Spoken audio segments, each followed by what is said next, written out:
மன்னிப்புகள் மன்னிப்புகள் மன்னிப்புகள் மன்னிப்புகள் மன்னிப்புகள் மன்னிப்புகள் YouTube நடத்தும் சாட்டை துரைமுருகன் மன்னிப்பு கேட்க தலைவன் போய் தொடர்ந்து அவரே உனக்கு என்ன தகுதி இருக்கு பேசுறதுக்கு? அம்மா விட்டுட்டு ஓடும் போது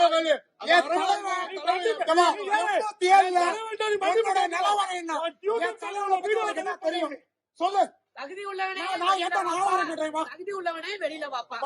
தகுதி உள்ள விவாதம் பண்ண தயார் வாங்க. பாப்பா கோவில்பட்டி விவாதம் பண்ண தயார். ஏன் பயப்படுறீங்க? வெளியில வந்து விவாதம் பண்ணுங்க. ஏன் உள்ள உட்கார்ந்து விவாதம் பண்ண தயாரான்னு கேட்டீங்களா? இன்னைக்கு மன்னிப்பு கேட்கணும்னா வேற மாதிரி விவரத்தை சந்திப்பீங்க கண்டிப்பா. வாய் இருக்கு எது வேணா பேசிடலாம், யூடியூப் பண்ண என்ன வேணாலும் பேசிடலாம். இல்ல அங்கிட்டு ஒரு 10 ரூபா கொடுத்து அங்கிட்டு ஒரு பேச்சு, இங்கிட்டு 10 ரூபாய் இங்கிட்ட பேச்சு, இதுக்கு வேற போல பிழைக்கலாமே. உங்க தலைவனே எங்களை பத்தி பேச மாட்டாருங்க. அவரு கூட மரியாதை பேச இந்த ஆளு யாரு பேசுறதுக்கு? உங்க தலைவர் சீமானே உங்களை பத்தி தவறா பேச மாட்டாரு.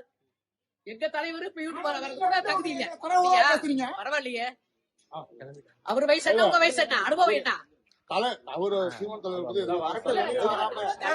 அவருக்கு அவர் பேசுறதுக்கு சம்பந்தம் கிடையாது. அவரோட யூடியூப் சேனல் நம்ம வந்து இவரு மன்னிப்பு கேட்கணும். எதுக்காக வந்து ஒரு தனி மனித விமர்சனம் பண்ணிட்டு இருக்கீங்க? திரும்ப திரும்ப பணம் வாங்கிக்கிட்டு எதுக்கு ஒரு தனி மனித விமர்சனம் பண்றீங்க?